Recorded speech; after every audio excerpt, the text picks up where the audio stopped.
Welcome to TS24 news.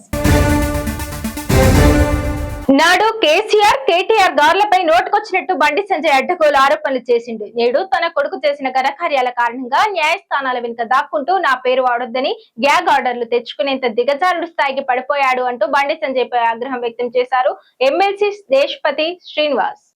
నిన్నటికి నిన్న బండి సంజయ్ విషయంలో వాళ్ళ బిలాఖత ఎట్లా బయటపడ్డది? ఈయన సరెండర్ అంటాడు, ఆయన అరెస్ట్ అంటాడు. ఇద్దరు కలిసి నవరాత్రి పూజా మహిమ నాటకం నడిపిండ్రు. మనం పరిపాలనలో ఉన్నప్పుడు మిషన్ భగీరథ, ఇవాళ రేవంత్ రెడ్డి నడిపింది బచావో భగీరథ. బచావో భగీరథ డ్రామా నడిపారు ఇద్దరు కలిసి. బండి సంజయ్ ఇది చివరిగా ఈ విషయం చెప్పి నేను ముగిస్తా. బిలో ద బెల్ట్ దాడి చేయడం అంటాడు. కుసంస్కార పూరితమైన దాడి బండి సంజయ్ నిరంతరం చేసింది. కేసీఆర్ ను పట్టుకొని farm house farm house farm house. KCR కు ఇల్లదే ఫామ్ హౌస్ అదే. ఆయన ఎర్రవెల్లిలో తన నియోజకవర్గంలో తన వ్యవసాయ క్షేత్రంలో ఉంటున్నాడు. నందినగర్ ఇల్లు చిన్నగా ఉన్నదని అక్కడ ఉంటున్నాడు ఆయన. అక్కడ ఉంటే ఫామ్ హౌస్ అని దాన్ని ఒక వెక్కిరింతగా హేళనగా అదేదో తప్పు కింద చిత్రించే ప్రయత్నం చేసిండు బండి సంజయ్. ఇవాళ ఏమైంది? నీ ఫామ్ హౌస్ లో జరిగిన నాటకం బయటపడ్డది. నీకు అదే ఫామ్ హౌస్ పామై మెడ చుట్టుకున్నది. నువ్వు ఇంకెవరినో ఫామ్ హౌస్ పేరిట బదనాం చేద్దాం అనుకుంటే నీ ఫామ్ హౌస్ నాటకం బయటపడ్డది. కేటీఆర్ ఎన్నాడు ఒక్కపొడి దినంగా కూడా నేను చూడలేదు. కేటీఆర్ ఎన్నాడు సిగరెట్ తాగింది లేదు. మందు ముట్టే మనిషి కాదు. విద్యావంతుడు, రేషనలిస్ట్, ప్రజల పట్ల పరితాపం ఉన్నటువంటి వాడు. ఆయనను పట్టుకొని డ్రగ్స్ డ్రగ్స్ డ్రగ్స్ అని ఒక దుర్మార్గమైన ప్రచారం, ఓ బట్టగాల్చి మీదేసే ప్రచారం. ఇవాళ అసలు డ్రగ్స్ ఎవరిని బయటపడ్డది? డ్రగ్స్ ఎక్కడ బయటపడ్డాయి? ఇవాళ ఎవరి కేసులో డ్రగ్స్ ఇన్వాల్వ్ అయి ఉన్నాయి? చివరికి పుట్టుకల గురించి మాట్లాడినాడు. అంతకంటే అసహ్యమైన చర్చ ఇంకోటి ఉండదు. హైందవ సంస్కృతికి ప్రతినిధులు అని చెప్పుకునే వాళ్ళు స్త్రీలను అవమానిస్తూ మహిళల ఆత్మగౌరవాన్ని దెబ్బకొడుతూ పుట్టుకల గురించి మాట్లాడాడు. కానీ చివరికి ఏమైంది? తండ్రిగా నా పేరు చెప్పొద్దు అని ఆర్డర్ తెచ్చుకున్నాడు. పుట్టుకల గురించి మాట్లాడిన నువ్వు ఆ ఆర్డర్ తెచ్చుకోవాల్సిన గతి పట్టింది. కనుక రాజకీయ పరమైన దాడి ఉండాలి, అంతే తప్ప ఈ కుసంస్కార పూరితమైనటువంటి దాడి కాదు. ధాన్యం కొనుగోలు కేంద్రాల వద్ద మరణించిన రైతుల కుటుంబాలకు ప్రభుత్వం వెంటనే ₹1 కోటి ఎక్స్గ్రేషియా అందజేయాలని బీఆర్ఎస్ ప్రధాన కార్యదర్శి మాజీ మంత్రి టి జీవన్ రెడ్డి డిమాండ్ చేశారు. ప్రతి జిల్లాలకు ఇన్ఛార్జ్ మంత్రులు ఉంటారా? ప్రతి జిల్లాలకు ఇన్ఛార్జ్ మంత్రులు ఉంటారు. ఇంతవరకు ఏ జిల్లాలో కూడా ఏ ఇన్ఛార్జ్ మంత్రి తిరిగినటువంటి దాఖలాలు లేవు.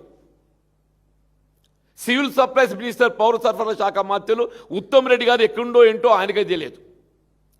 వ్యవసాయ మంత్రి తుమ్మల నాగేశ్వరరావు గారు వీళ్ళు మా కరీంనగర్ జిల్లా ఇన్ఛార్జ్. ఆయన ఇంతవరకు ఏదైతే కరీంనగర్ జిల్లాలో అడుగుపెట్టింది లేదు.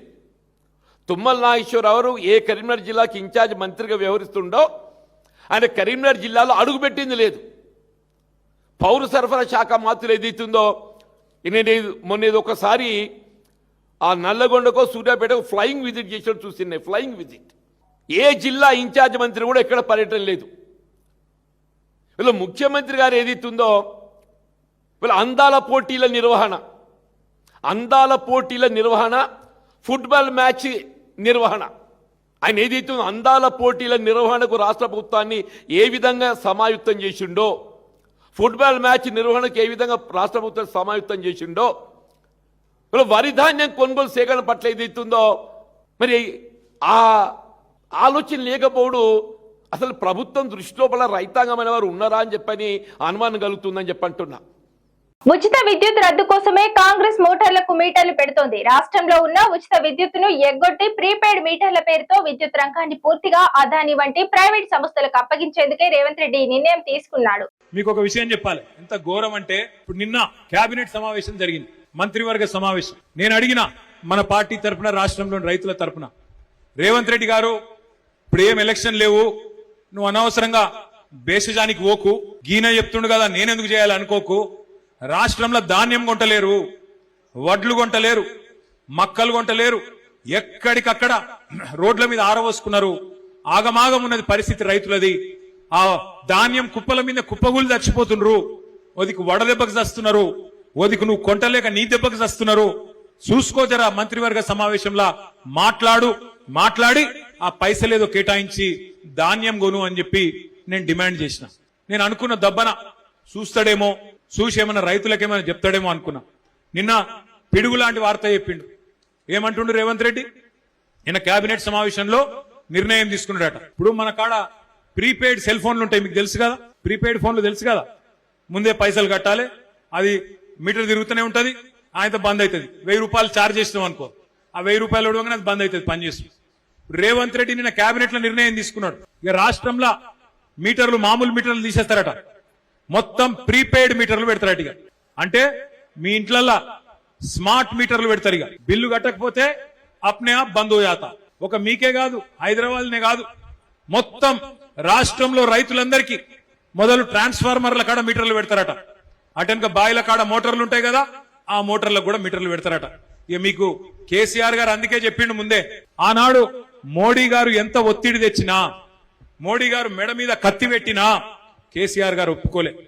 మోటార్లకు మీటర్లు పెట్టమంటే నా బొండిగ మీద కత్తి పెట్టినా, నా మెడ కోసినా నేను మాత్రం పెట్టా అని చెప్పి కేసీఆర్ గారు పెట్టలే. కానీ ఇలా రేవంత్ రెడ్డి ఆయన మీద కేసులు ఉన్నాయి కదా, భయం ఎక్కువ ఆయనకు, పాపం కేసులున్నాయి కదా, భయం ఎక్కువ. అందుకే మోడీ చెప్పంగానే, మోడీ తానా అనగానే తందానా అన్నాడు. నిన్న కేబినెట్ లా నిర్ణయం తీసుకున్నాడు, మోటార్లకు మీటర్లు పెడతాడట. మరి ఈ రాష్ట్రంలో రైతులు ఆలోచన చేసుకోవాలి, ఈ కాంగ్రెస్ పార్టీ ఫ్యూజులు వీకేద్దామా, కాంగ్రెస్ పార్టీ ఫ్యూజులు వీకి వీళ్ళను బంగాళాఖాతం లేద్దామా, లేదా ఇట్లనే చూసుకుంటా ఊకుందామా, ఆలోచన చేయాలని చెప్పి నేను కోరుతా ఉన్నా. మరి ప్రీపెయిడ్ మీటర్లు పెడితే హైదరాబాద్ లో మీ ఇళ్లలో కూడా వస్తారు. ఇక అదానీలు అంబానీలు వాళ్ళే ఉన్నాయి దుకాణాలు మొత్తం, వాళ్ళ ఇల్లుకి వచ్చి మీటర్లు పెడతారు. మళ్ళా ఓ దిక్కు ఫ్రీ కరెంట్ అంటారు, ఇంకో దిక్కు ఉచిత కరెంట్ ఉత్త కరెంట్ అవుతుంది, మొత్తం మళ్ళా బతుకు ఆగం అవుతుంది. కేసీఆర్ గారు అందుకే చెప్పింది ముందే, ఆలోచించాలే, ఓటేసేటప్పుడే ఆలోచించాలే, ఆగం కావద్దు. రాష్ట్రంలోని విద్యుత్ వినియోగదారులందరిపై పెనుభారం పడే పథకానికి ప్రభుత్వం అంగీకరించడం దారుణమని మాజీ మంత్రి జగదీష్ రెడ్డి పేర్కొన్నారు. తెలంగాణ భవన్ లో ఏర్పాటు చేసిన మీడియా సమావేశంలో ఆయన మాట్లాడారు. కేబినెట్ లో ఆర్డీఎస్ఎస్ పథకానికి రేవంత్ సర్కార్ ఆమోదం తెలిపిందని తెలిపారు. ఆర్డీఎస్ఎస్ కేంద్ర పథకాన్ని తన గొంతులో ప్రాణముండగా ఒప్పుకునేది లేదని గతంలో ముఖ్యమంత్రిగా పనిచేసిన కేసీఆర్ అడ్డుకున్నాడని తెలిపారు. కేంద్రం ఎన్ని ఒత్తిళ్లు తీసుకొచ్చినా అంగీకరించలేదని వెల్లడించారు. బీజేపీ పాలిత రాష్ట్రాల్లోని ఆర్డీఎస్ఎస్ కింద ఇళ్లకు వ్యవసాయ మోటార్లకు పెట్టిన స్మార్ట్ మీటర్లను అక్కడి ప్రజలు పీకేసి తగలబెడుతున్నారని పేర్కొన్నారు.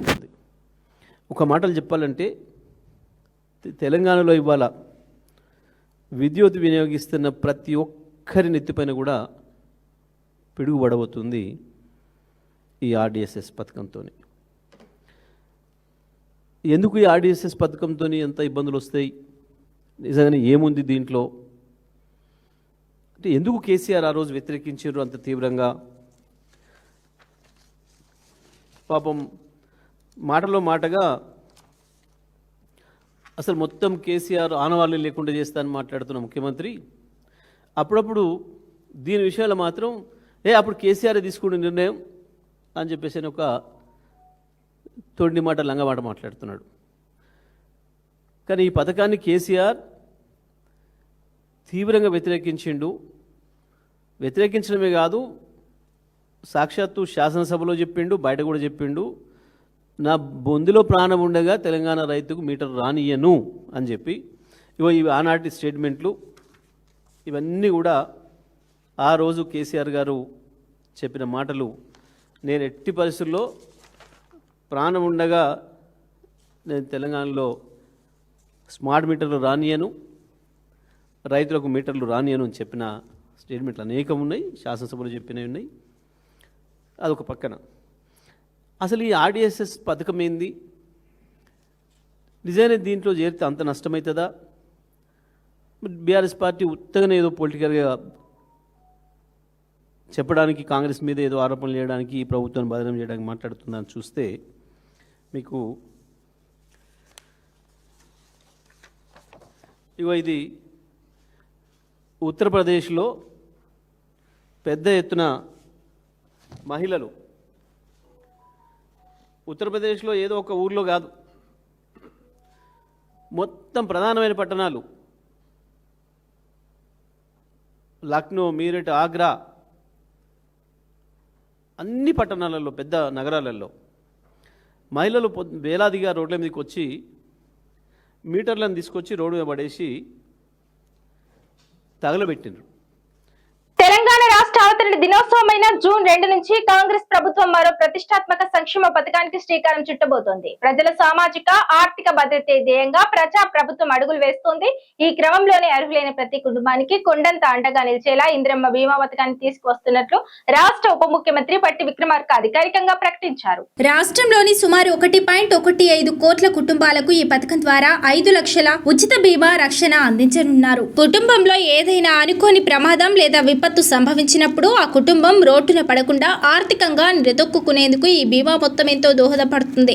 మహిళలను ఆర్థికంగా బలోపేతం చేసేందుకు ప్రభుత్వం కట్టుబడి ఉందని డిప్యూటీ సీఎం స్పష్టం చేశారు. ఇందులో భాగంగానే మహిళా స్వయం సహాయక సంఘాలకు 1 లక్ష కోట్ల వరకు వడ్డీ లేని రుణాలు అందించాలని ప్రభుత్వం నిర్ణయించింది. పేదల సొంతింటి కల సాకారం చేసేందుకు ప్రభుత్వం ఇప్పటికే 4.5 లక్షల ఇందిరమ్మ ఇళ్లను మంజూరు చేసింది. దీనికి అదనంగా మరో 2 లక్షల ఇళ్ల నిర్మాణానికి రాష్ట్ర కేబినెట్ ఇటీవలే ఆమోదం తెలిపింది. అధికారంలోకి వచ్చిన కొద్ది రోజుల్లోనే 6 గ్యారెంటీలను అమలు చేస్తూ దూసుకుపోతున్న తెలంగాణ ప్రభుత్వం జూన్ 2 నుంచి ప్రారంభం కానున్న ఇందిరమ్మ బీమా ద్వారా రాష్ట్రంలోని 1.5 కోటి కుటుంబాలకు మరింత ధీమాను కల్పించబోతోంది. కేసీఆర్ పార్టీ పెట్టిన నాడు సినిమా స్టార్ కాదు, రాజకీయ నాయకులంటే టైం పాస్ కి వాడుకుంటారని అనుకునే రోజుల్లో పార్టీని నడిపారని మాజీ మంత్రి బీఆర్ఎస్ వర్కింగ్ ప్రెసిడెంట్ కేటీఆర్ అన్నారు.